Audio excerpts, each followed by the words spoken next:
Good evening, ladies and gentlemen. Thank you very much for being here. It is my pleasure to introduce Secretary of Defense Lloyd Austin III and Chairman of the Joint Chiefs of Staff General Mark Milley. The Secretary and the Chairman will provide some brief opening remarks, and then we'll have a few minutes to take some questions. I will moderate those questions and call on the reporters, and I would ask you to limit your follow-up since we do have a limited amount of time today, and I appreciate your assistance with this. Mr. Secretary, over to you, sir.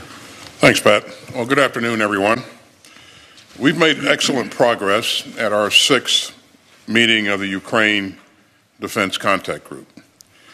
And we were joined by my good friend, Oleksii Reznikov, Ukraine's Minister of Defense, and by Major General Moskalyov, Ukraine's Joint Forces Commander. I'm very grateful to them for joining us and for their heroic leadership.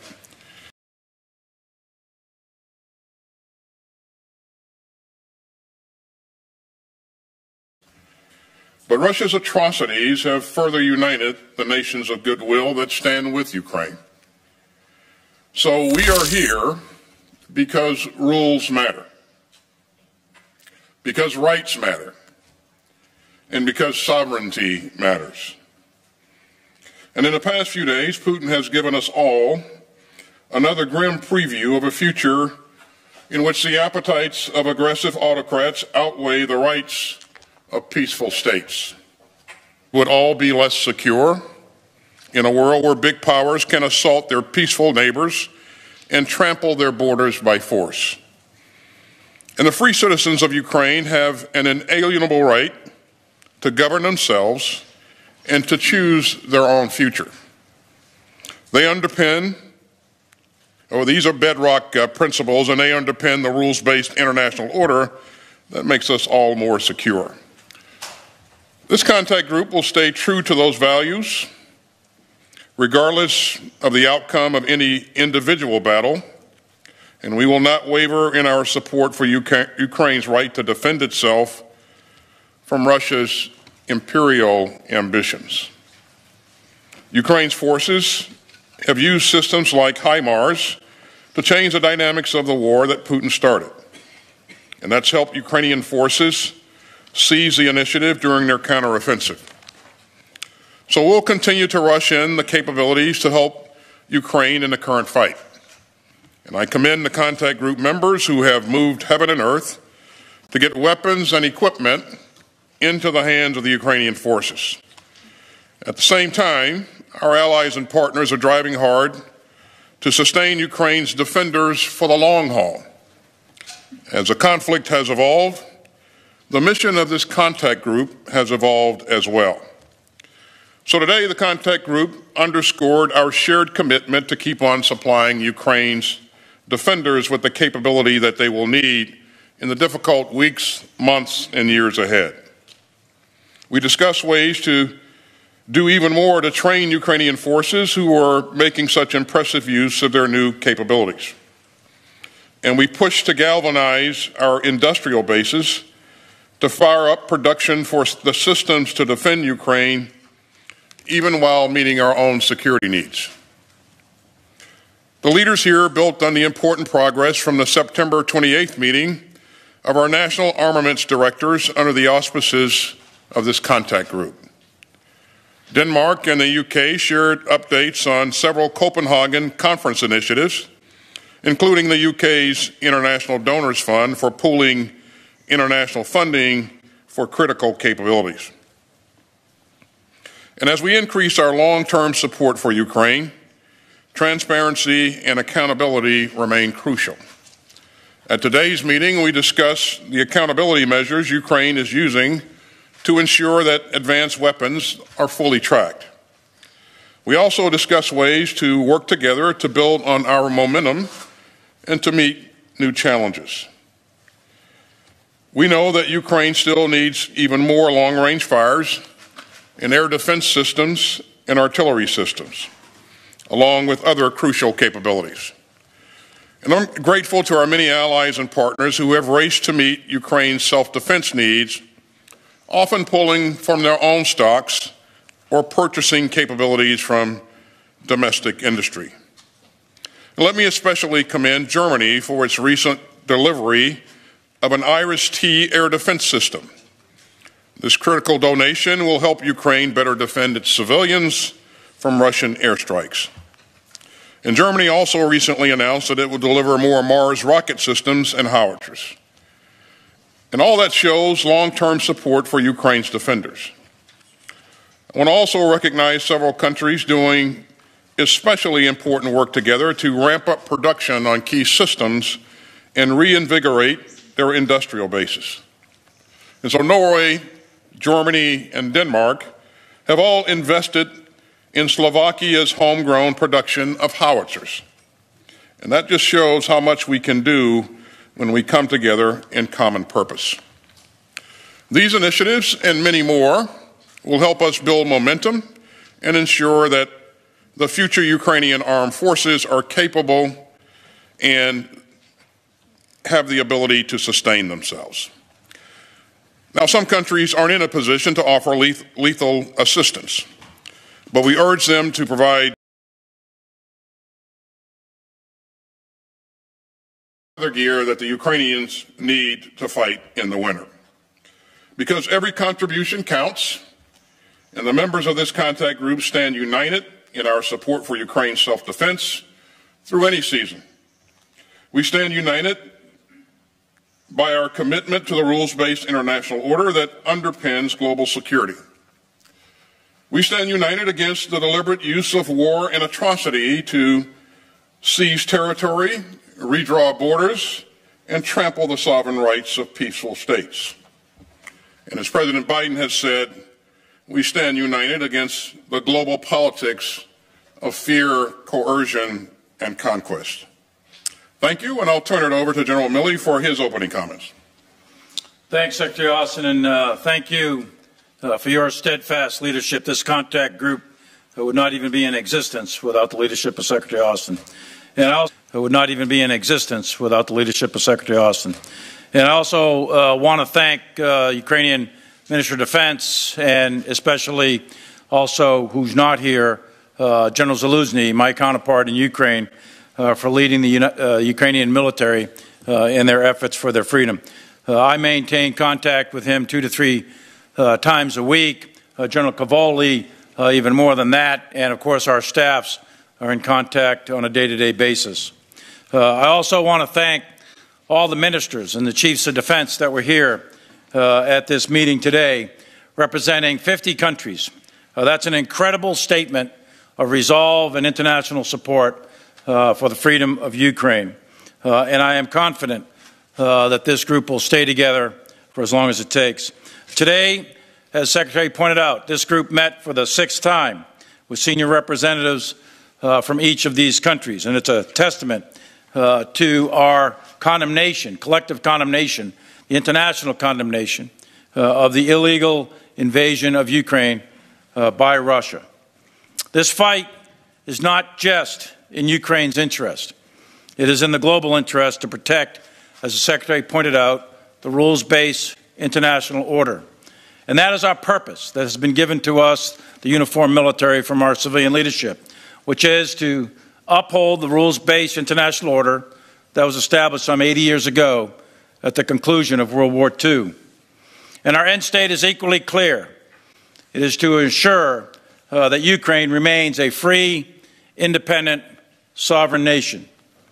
And the ways and means that we are doing that is through security force assistance with lethal and non-lethal aid in order to enable Ukraine to fight for themselves. Ukraine is not asking for soldiers from any other country. The Ukrainians are willing to fight for themselves. All they ask for is the means to do it. And as President Biden has said, and many other national leaders have said, we will do as much as we can for as long as we can, and we will do as much as it takes for as long as it takes. This contact group remains critical to the mission of supplying Ukraine with the capabilities they need to fight for their country. And this war is a war of choice by Russia. And Russia is paying an extremely high cost, a high cost in human life, in casualties, in weapons, materiel, and in their economy. Each day that this war goes on costs Russia more and more, and the Russian people begin to suffer. Russia has chosen, in response, to escalate with a recent mobilization of 300,000 call-ups for conscripts. They have tried to conduct an illegal annexation of 4 of the oblasts in occupied Ukraine. They have increased their rhetoric to include rhetoric about nuclear weapons. And of course, in the past few days, Russia has increased their strikes on civilian infrastructure, power generation, and dams. Russia has deliberately struck civilian infrastructure with the purpose of harming civilians. They have targeted the elderly, the women, and the children of Ukraine. Indiscriminate and deliberate attacks on civilians targets is a war crime in the international rules of war. Ukraine and its citizens have suffered greatly, but the people and the nation of Ukraine endure, and they are an inspiration to all. The nations gathered here today are committed to assisting Ukraine defend itself.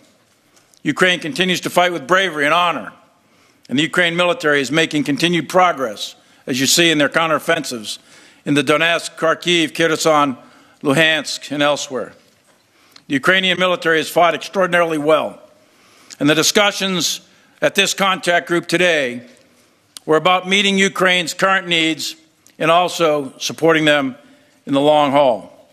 We focused on air defense, on cannon artillery, rocket artillery, maneuver, tanks, infantry fighting vehicles, armored personnel carriers, also discussed training and a wide variety of non-lethal support. These systems and the associated ammunition are critical for Ukraine to continue the fight, and they are employing these weapons extremely well. So I will stop there, and I thank you and welcome your questions.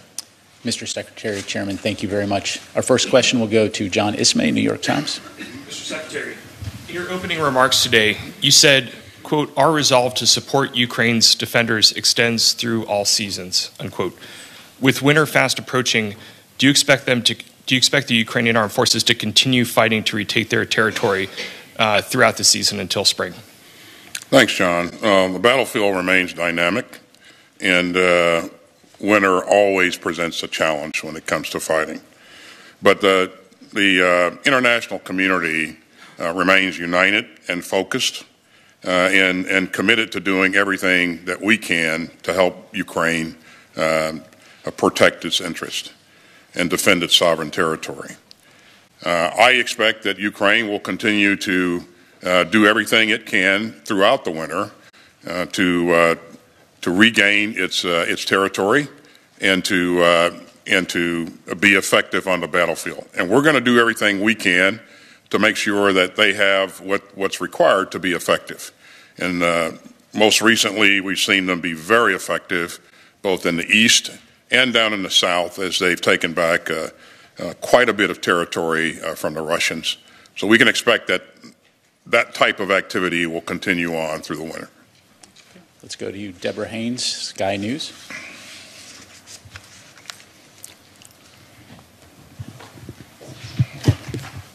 Thank you very much. A British spy chief this week said that Russia is running out of weapons. How concerned are you, though, about Western stockpiles and whether Western weapons could run out first, and specifically on air defense systems? Given the need from Ukraine, why are Western allies not sending these systems in faster? Is it because of a lack of political will or a lack of supplies? Well, it certainly is not a question of lack of will. The commitment, the resolve that the chairman and I witnessed in this contact group meeting today was inspiring, and that's what I told the members of the group. They remain committed to doing everything they can to generate additional capabilities. And you heard me say at the top that several countries are working together to expand capacity in their industrial base. And I think it's that kind of initiative, that kind of activity that will create other opportunities for us as we go forward. We talked about air defense, the requirement for additional air defense capabilities. And countries, I have every confidence that countries will do whatever they can, if they can, to generate additional capabilities. You've heard us talk about providing NASAMS, and that's good capability. It's going to really help the Ukrainians. You heard me say earlier that Germany is providing an RST system, and again, I expect to see more capability come forward. We saw some additional countries volunteer to provide munitions for those NASAMS systems today, and that's always encouraging, refreshing. So the will is certainly there to do everything we can for as long as we can, and the commitment again was inspiring. Okay, let's go to Sylvie Lantemont, Agence France Presse. Thank you. Mr. Secretary, after President Putin's threat about use of nuclear weapons, you said repeatedly that you have seen nothing that would cause you to change your nuclear posture. Will you communicate when this posture changes? And Chairman, I have a question for you too. We spoke about air defense as a priority and the NASAMS and the German IRIS-T that have to be ordered to the industry. But it's urgent. So in the meantime, are there other systems, maybe older systems, that the allies of Ukraine could find faster? So let me begin by saying, Sylvie, that Putin's saber-rattling is reckless. Nuclear saber-rattling is reckless and irresponsible. We don't expect to see and hear that kind of behavior from a major nuclear power. And so that's very dangerous, and you've heard a number of leaders around the world emphasize that. You should know, and I know you do, that we take this very seriously. And this is something that we remain focused on. And we continue to watch indications and any type of warning that he may have made a decision to go in a different direction. We've not seen any indicators at this point that would lead us to believe that. But again, it's not something we look at once and leave alone. This is something we remain focused on 24 hours a day, 7 days a week. So, Sylvie, put it in context a little bit. What Ukraine is asking for and what we think can be provided is an integrated air missile defense system. So that doesn't control all the airspace over Ukraine, but they're designed to control priority targets that Ukraine needs to protect. And what you're looking at really is short-range, low-altitude systems, and then medium-range, medium-altitude, and then long-range and high-altitude systems. And it's a mix of all of these that deny the airspace to Russian aircraft, fixed-wing or rotary-wing aircraft, and Russian missile defense, right? So that's what you're trying to create. You're trying to create a defensive system. So far, Ukraine has very effectively used their SA-6s and 8s, S-300s and S-10s, 11s, etc. So they've been very effective at denying Russian air superiority. And that, in turn, has denied the Russians the ability to conduct ground combined arms maneuver. So what needs to be done here by all of the various countries that were at the conference today is chip in and help them rebuild and sustain an integrated air and missile defense system. Specifically older systems like you were just asking about. Ukraine has asked for HAWK, or improved HAWK, IHAWK as it's called.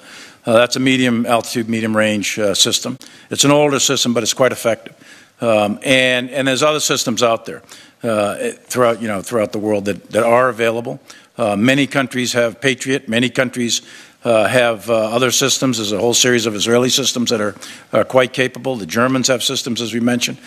So a lot of the countries that were here today have a wide variety of systems, and the task will be to bring those together, get them deployed, get them trained, because each of these systems is different, make sure that they can link together with the command and control and communication systems, and make sure they have radars that can talk to each other so that they can acquire targets on the inbound flights. So it's quite complicated from a technical standpoint. It is achievable, and that's what we're aiming at. It'll take a little bit of time, that's right. Thank you, sir. Our final question will go to Vladimir Runets from ICTV. Thank you for this opportunity. I'm one of those who this Monday, wasn't sure that I would be able to be here because of the airstrikes that we experienced in Kiev. And the question I'm going to ask is not mine. It's the people of Ukraine would like to ask you, when will they be able to just sleep well and not be afraid to leave their families behind and go on a trip like this? Because I'm here and I'm really anxious about what is happening to my family back home. So when are the systems going to be provided, and is there a possibility that the sky is going to be safe? The short answer to your question, sir, is the systems will be provided as fast as we can physically get them there. And this is something, as I said at the top, that we remain focused on. And we're going to provide systems that we have available, that countries like Germany has available. We're also going to try to provide additional munitions to the existing systems that the Ukrainian forces are using. As long as there's the conflict goes on, there will always be uncertainty. So it's very difficult to predict exactly when it's going to be safe to move about, move in and out of the country. And I know that you're concerned about your family. And you certainly that's understandable. But we're going to do everything we can as fast as we can to help the Ukrainian forces get the capability they need to protect the Ukrainian people. That's very, very important to us. And by the way, it was important to all the 50 members that were in that meeting today, and their chiefs of defense.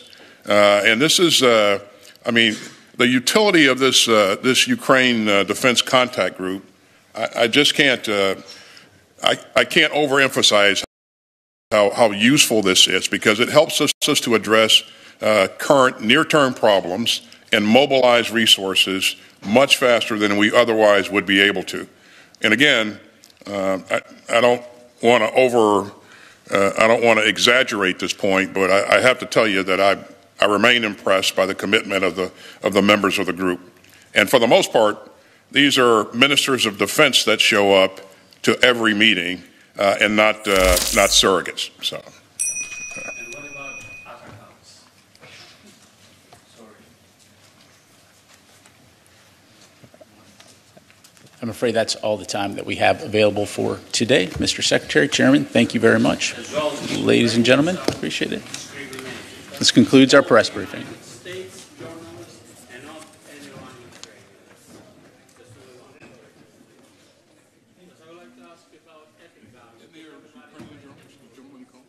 Yes, sir. The gentleman sitting next to you is a Ukrainian journalist, right?